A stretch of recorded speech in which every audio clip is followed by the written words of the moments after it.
you or your loved one plan for long-term care? If your loved ones did not plan for long-term care, there are options on your state and your county that is available to you. Stay tuned. We're going to talk about it.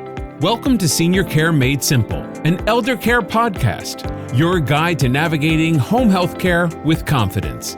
Hosted by Andrea Albertini, founder and CEO of Horizon Care Services, an industry leader in private duty home care in South Florida. To learn more, visit horizoncareservices.com. Good morning, good afternoon, good evening. I am Andrea Albertini with Senior Care Made Simple podcast. And I am here today with my co-host, Doris Muscarella. Hello, Doris. Hello, listeners. Hello, Andrea. And thank you for all of our followers. Please continue to like and subscribe our episode as we continue to grow and provide some wonderful resource information to you guys. Today, we have an incredible guest, and her name is Sharonda McClendon. Sharonda, so tell us what you do. My name is Sharonda McClendon with Three Angels Consulting. We're an ElderCare planning company. And what we do is we specialize in providing services as far as Medicaid planning for long-term care in a facility, as a skilled nursing facility, and also in the community with assisted living facilities or homebound clients. Most of our clients are more complex cases. Their assets or income is out of the range to be approved for Medicaid for the state of Florida. So what we do is we put a plan together for those individuals so that they can receive, qualify for the Medicaid, the long-term Medicaid in Florida. I was reading your background and I'm very impressed. Mm-hmm. Can you give it to us in a nutshell? Because it's important. Oh, yes, it is. 24 years of skilled nursing and rehabilitation. So like, for instance, the long-term care. I started out in the nursing homes as business office, the financial piece to the organization, then became a regional consultant, which would oversee the business office staff. After, going through that roller coaster in my life, but I took on and started Three Angels. It's an ElderCare planning company with my expertise and my knowledge that I've had throughout the years in skilled nursing. Starting with that, I worked with some good companies that taught me a lot. So it was best for me to go out on my own to see exactly how I can venture out to help in a different whole manner, because there's only a certain amount of things you can do when you're an employee at, in a skilled nursing facility or assisted living facility. But my background have a lot of knowledge I've gained throughout the years, just working along with them. And I'm not completely out of it because I do consult here and there for some nursing homes. And also when I'm in them all the time, as far as that's where I receive a lot of my clients from are those facilities. So I still have my hands in the pot, but not all the way as if I, had before. I think that one of the things that I have seen, Sharonda, we are, for a lot of you who are listening to our podcast for the first time, we are in South Florida. We are actually in Palm Beach County. One of the things that has come up, that's why one of the reasons we wanted to have you in our podcast today is for a lot of people who has not planned for long-term care. Exactly. And, where financially, right? So, for you to explain what the options are, because we do get a lot of phone calls from people with very low income, yes, who has not planned for long-term care, who has no money to age in place the way they would like to, but there are some certain help from the counties and the state of Florida, or for the state of Florida, that would be able to provide some kind of care. One great program that is in Florida is the waiver program. And it can start out at the home or in an assisted living facility. They've did a lot of changes with that because before we as providers like myself know if we put someone on that list to get those services, because those services will pay towards their stay in an assisted living facility or send in caregivers to the home. but that program is through Elder Affairs. Right now is how it works now is that they kind of score you between a 1 and a 5 on what your needs are. If that person did that phone interview with Elder Affairs and scored a 5 on that call that day, they're eligible right away for to apply for that long-term care. Years ago, we didn't know exactly what spot we were in, what number we were on as far as the next person in line for those benefits. But now they've made it a lot easier. Once you're on that call, you complete that call, they give you a score and they rank you. So it gives a person an opportunity to know exactly, yes, I'm up here, I'm soon. Those benefits should be coming to me as soon as possible. Now, once you score 5 the next week, so they send out a letter, and then you can go ahead and apply for those services. But my thing is, with me, is what I see a lot of times is that we're called in at the last moment where everything is in a crunch moment when we should be preparing for this a lot ahead of time, instead of when that person has gotten to the point where dementia probably has set in, or they're having falls and in and out of the hospital, going to skilled nursing facilities. The education before time is where it's needed in our community, because they don't get it. By the time they get to me, they're clueless. They have no clue of what's out there, what services there is, even in Florida, for their seniors. So just getting out here and actually promoting and giving them the information is very, very important in our neighborhoods, our churches, and things of that nature, because they're clueless by the time they get to the hospital and have to be transferred over to a rehab center. But like I said, the state of Florida does have a lot of things in place for our seniors to assist them with getting that help that they need for their long-term care. So if I call you, you will provide those resources? Do I get a consultation? How does that work? With us, we do a free consultation. I feel like information is free. I've actually spoke to some people, before in the past. If you choose to go somewhere else and my knowledge wasn't enough for you, information is free to me. So I give a free consultation with all my clients to go over it, things that they need. And that waiver program is just like a biggie for me. So even with that, I give them a consultation. Then I assist them with calling into the waiver, getting that appointment set up, and going over those questions that they're going to ask them and things of that nature. Because by the time they get to that call, they may be a little nervous. They want those benefits, really bad, and don't know how to go about it. So what I do is I actually assist them with, these are the things they're going to be asking you. So by the time they get on that call, they're very familiar with mom and dad and what is needed to get them the help they need. I think that one of the things that you are talking about, and we see that all the time, where patients are in crisis, they're in a hospital now, they need to go in, they need private duty, yes. They need help at home. But the process of the Medicaid application and all the things that Sharonda is talking about is not in place because it takes time. Yes. So I feel that everyone that reaches 65 years should be able to contact her immediately to be able to apply for some of those things. So when that time comes, they already set. For me, I'm speaking on my experience, sometimes those forms are really intimidating. So to have a resource like you to help me out with that's amazing. Yes. And I saw that you also have disability planning. Yes. Yes. Tell me a little bit more about that. With disability, that's been a lot lately, is disability cases with people that are of a younger age that has not reached the 65 year of age for, their retirement stages. Disability is really a big thing that's going on right now with the younger population. It's really out, it's a lot as far as with the age group. So we are having to apply a lot more to disability for an individual. And that's the thing with the state of Florida is anyone that applies for the Medicaid long-term care in Florida, you have to have a disability application out there if you're not of retirement age.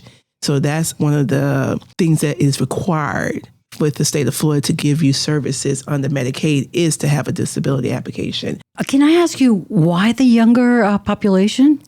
There has been, and everyone is known with dementia is coming a lot younger these days. Just in general, with the lifestyle of the population, it's gotten a little different. But the ones that I've been seeing in the facilities have been younger, homeless, things of that nature that they've been coming into the hospital and then discharging them to skilled nursing facility. Never had any real work history, things of that nature. So its disability has to come into play with that. But the younger population, just like I said, the dementia is hitting us young. Young, how young. The youngest. What age The group? youngest I've seen was a 50-year-old. This guy actually was married and had a spouse, but as young as 50, I've seen with the dementia, and the onset was very high. So that's scary. That is very, very scary, and it's a lot more in these skilled nursing facilities. You have no idea the rise of it. So do you think it's more from alcohol and drug abuse? It's more genetic? I mean... It's been a lot with alcohol and drug abuse. Those prior folks have had that particular as a diagnosis or suffered with it in the past. It increases the rate of being having dementia. You know, I read a book because I like to read, and one of the things that it said is our environment has changed, what we eat has changed, and that's probably why we're seeing early onset of dementia. Yes. What do you think about that? I think that is true, and also with different medications also. It's linking to the dementia. It's really a really touchy situation because it's affecting like everyone. As far as, families going, it used to be, that person my mom had it years ago, but it's coming out of nowhere with individuals that there was no trace of it before, right. within their families, and they're becoming demented, at a younger age. Wow, I never thought about that. One of the things that, we have a senior placement company and a private duty and a mobile medical, as you know. Yeah. And one of the things that happens to us quite a bit, and just happened to me yesterday, because I was on call for ElderCare Finders for a senior placement, 72-year-old living with a son who no longer wants her there. She called me looking for a place to live. I mean, I gave her information on group homes because she's fine physically. In health, she's fine. She doesn't need to go to assisted living. She doesn't need to go to nursing home. Yeah. She doesn't have a place to live, period. And that's what's happening also in our society now. So on a case like that, my question to you is, would I be able to give you this person to be able to maybe try to see if you can help? Maybe you can get more information from her that maybe I couldn't? It's according to what her health needs are, but you could definitely reach out to me. In a situation like that, I like to go more with independent living. So it gives them a little more freedom. It doesn't take too much from them at that time, because they're not at the stage of needing assisted living facility, someone overseeing every step of the way for them. So independent living is a way to go for a typical person like that. Again, it's the fees of if they can afford it. That's another thing with. Well, she can't. That's one of the reasons. Yeah. So that she was actually living with her son. Yeah. Right. And so if she has those diagnoses that fit skilled nursing facilities, there are a lot of facilities that do accept. They call it Medicaid pending. So they come in with no payer source until they're approved for Medicaid. There are a lot of facilities that do accept that. But what she would have to do is, of course, go see her physician.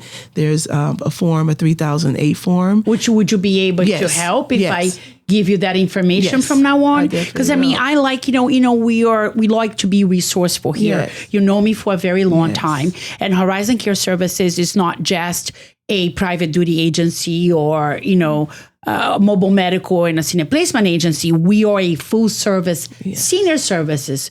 So we want to be able to be as resourceful as we can. Exactly. Even though we're not physically helping those people. Yeah, but you're still doing a part. And that's the thing. So a lot of times people take that out of their companies. They don't give that extra assistance that may be needed. I'm one of those ones like that because my background is that I was raised that way. You help who you can help. You help as much as you can, that you're allowed to do. But taking on, sometimes I've had a lot of cases where I didn't make a dime from. And it didn't matter. I helped. Exactly. That's the difference. And well, we do that every day. All of us absolutely. here. That's why I think that I've been blessed to continue to do what I'm doing, is because I know there's a need for it. And if I can help, I help. Tell me about the crisis intervention. What do you provide there? As far as crisis, it's just like that situation there. If she doesn't have a home to go to, there's no family for her, I will assist with all their needs for them. And that's most of the time, those are a lot of pro bono situation. But they don't have anywhere to go. There's no place for them. I'll assist them with all of their needs to get them in a place to where they're not on the streets or going back and forth to the hospitals and things of that nature, just to get them a place for their long term, where they're going to be forever. And you know what? Another sad thing that happened yesterday. So I was in one of our skilled nursing facilities in Jupiter yesterday, and actually my client is the ED, the executive director. And when I came in, she was in crisis. She was trying to figure out where she's going to discharge this client. He lives in his truck, and his truck is parking. Is in a parking lot of the facility, and that's where he lives. And he doesn't want to go to a group home. He doesn't want to go to a nurse. He doesn't want to go anywhere, but she has to discharge him somewhere. So, my suggestion was, if that's the case, you're going to have to call Adult Protective Services, to be able to get this guy maybe a HUD community, a subsidized, state subsidized apartment or something. They have a lot of them in Palm Beach County, right? Exactly. That they can live in. Again, that's why I created this podcast, because we need to be able to be more resourceful to our community, right? Because I'm not just here to provide a service that people can pay for, but I'm also here to be able to provide anything and any help and resources to our local seniors. And we're all about the community, helping the community, being part of it. This provides us with a lot of resources, and I think it's very important to do this. And I do have another question, if it's okay. Yes. Love the name 3 Angels. Can you tell me, how did that come about? Now I'm a mother of 4 after, my kids are much older, but it was 3 of them for years. And that's where the name came from, 3 Angels. It was my daughters. Now I have a 4th one. But I just started a nonprofit for 4 Angels Love.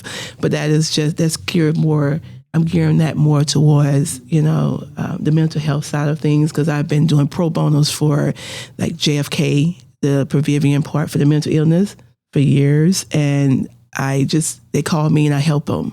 So they're not going back and forth into, getting Baker acted and things of that nature. A lot of times it's pretty much a medical side of things that needs to be handled as far as the medication management and things of that nature. So I went into that. That's amazing. That's impressive. Yeah. I have to say mental health is also on the rise. Yes. Even with the younger community, with the younger crowd. It is something that we just had 2 podcasts on mental health and how important it is. So kudos to you for doing that. Yes. And the other thing that I wanted to mention is, again, we want to be as resourceful as we can to our community. And I wanted you to talk a little bit about the veterans. The veterans is another part of what we dip into. I have a guy that typically he runs that program. His name is Kirk. He's an ex-veteran, but those services are major. A lot of the veterans don't know exactly what they're entitled to. That's one of the things. There's home care services that they're entitled to without having to be serving the wartime. It's just the medical piece to the veterans that they offer these services. I've ran into a lot of veterans that don't know they even have that part of them being in service for for our country. So that's one of the areas that is kind of grayed out, because a lot of the veterans don't want to take advantage of the benefits either. That's some of the things you come into. They think that someone else deserve it over them. Mm-hmm. So, which is a good way of thinking, but they do need the services. There's benefits out there for them. There's monies out there for them for their care, to help with their care throughout their years, their life. Do you work, you said pro bono, do you work with the legal system, any attorneys or anything? Yes, my attorney that I work with is Philip Harris. He does all of my legal things that my clients may need. If they're over income, he does the qualified income trust for them. And if they have to protect the assets, he does those type of documents for me. We are flat fee service, so we kind of combine everything together, but it makes it cheaper. I'm very, very funny about pricing. He works well with me. He's inexpensive. He's not expensive at all. He does exactly what's needed for the client. That is wonderful. Yes. You do a lot. Yeah. You do more than 3 angels. I know. Really? Which is really amazing. Yes. That's why I really want people to, everything for us is about preventive. Yes. It's education and preventive. Do it before it happened. My grandmom always used to say, be always ahead of the game. Exactly. Because then you want to, at the end of the day, you want to be the winner. So I always say to everybody, as much as you can learn, and I know that a lot of you that are listening to our podcast are not Floridian or from other parts of the country, find out with your local chapter or your county or your state, what kind of senior benefits do you have, for low income seniors. Yes. Because this is what the show is about talking about you didn't get a chance to plan for long-term care. Exactly. You did not save for long-term care. You did not do your investments for long-term care. What can your state or your county provides to your mom or dad or you if you ever become in need? Find out with your local state. Call the senior service in your local state. Google any Medicaid, Medicare, resource information. Be more educated in what the long-term care services provided in your state is very important. And don't wait to the last minute. Have the children like you or me, have we talked to our parents about long-term care? Oh, yes. That's really good because my parents think they're not old at all. So it's hard. Nobody does. It's to the point where, it's a point that they know what I do. So it's like, okay, you have to talk about this. I've gotten as far as the life insurance and things of that nature, but getting to that advanced directives, because my parents are younger parents. They had me young, but just getting to that part, they really, it's hard with them to give up. They think they're giving up something. When you get into the advanced directives, you're only giving them this access to you, authority to you once you're in a stage. Becoming incapacitated. Yes, when you're incapacitated. That's it. But from the beginning, a lot of people think that the kids are going to go out and take this and move this and do this, so they don't want to go as far as getting to that level with their children. But it's very, very important. Like even with mine, after my last birth, I have health issues myself. So Philip is on board with all of my trust and everything of that nature because I have younger kids. You have to plan ahead of time, regardless of how it may make you feel in a way. You just really have to do it earlier. I sit down with your kids, let them know exactly where all of your documents are, where this, what banks, what everything that you have in place already. Let them know that, because what I find a lot of times with my clients is that kids are scrounging around through paperwork to find out exactly what mom or dad has. And that's not fair if you think about it. It's really not fair to them. It's stressful because just meeting with a person like myself, you're giving you have to give up all the financial information to get the Medicaid and long-term care status for Florida. But those kids have no clue what mom or dad has. Like we just said, it's not fair to them. It's not fair to them, but sometimes it's a control issue. Yes. We don't want to give away control. Yes. But in the long run, it's our generation, I have to say. Yes. Because a new generation will have no problem on sending you a text with all the information. Yes. But it's our generation. We don't like to give out control, but it's a must. I agree with you 100%. Really admire everything that you are doing. You're a great resource for everyone. The company is Angels, which is 3 Angels, which is amazing. Yes. And a lot of people now have everything on their phones and their computers, and everything's password. So if you don't have the password for the computer or the phone, then you lose it all. Yes. You don't know where to start. Yeah. So it makes it very difficult. So that is very important for for everyone to be able to have their loved one, especially, either you're single, you just got out of college, now you're getting married, you're having family. Especially when you're getting married, that is the most important thing, because then your spouse automatically is going to be the person who's going to make a decision for you. Exactly. Is that what you want? Do you want mom and dad? Do you want your sister? Do you want your brother? Do you want your best friend? Do you want your attorney? Yes. Who do you want? Because as you're married, it's your husband or it's your wife that's going to make that decision for you.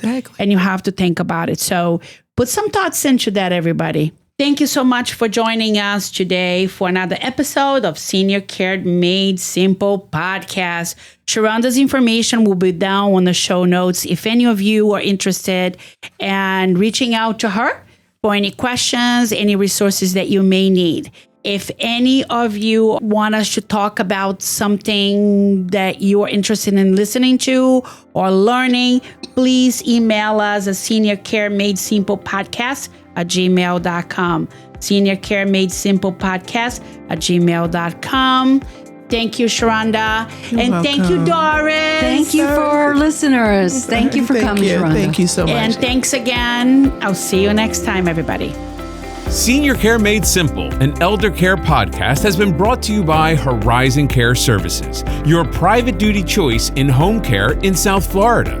For more information on acquiring home care assistance, visit horizoncareservices.com.